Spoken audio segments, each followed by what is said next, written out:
অনেক ধন্যবাদ আজকে এই প্রতিবাদ সমাবেশে আসবার জন্য।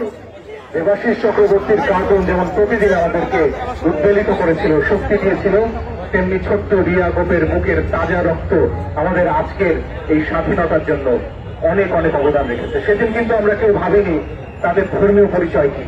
আমরা সবাই বাংলাদেশের নাগরিক হিসেবে লড়াই করেছি এবং লড়াই করে যাব। এই দেশে হিন্দু, মুসলমান, বৌদ্ধ, খ্রিস্টান আমরা সবাই বাংলাদেশের নাগরিক হিসেবে বাঁচতে চেয়েছি। পতিত স্বৈরাচার শেখ হাসিনা আর তার প্রতিপালক নরেন্দ্র মোদী সেটা চাননি।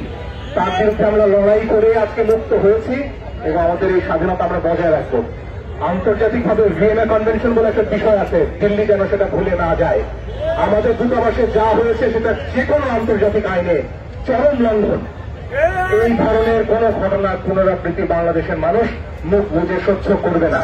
আমরা ঐক্যবদ্ধ আছি। আমরা জানি প্রশ্নটা ধর্মের নয়, প্রশ্নটা এক সাম্রাজ্যবাদী শক্তির আরেকজনের উপর, আরেক দেশের সার্বভৌমত্বের উপর নিজেকে চাপিয়ে দেয়া। বাংলাদেশ এই শক্তির চাপ আর মেনে নেবে না। বাংলাদেশ বন্ধুত্বের হাত সারা পৃথিবীর দিকে বাড়িয়ে রেখেছি।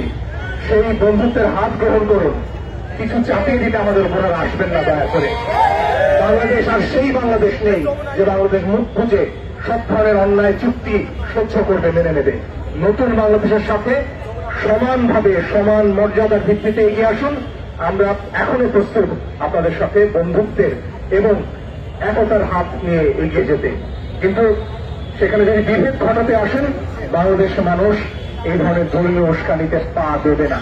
বাংলাদেশের মানুষ ঐক্যবদ্ধভাবেই আমার দেশের মানুষের অধিকার এবং বিশ্বের দরবারে আমাদের অধিকার আদায় করে নেবে। অনেক ধন্যবাদ।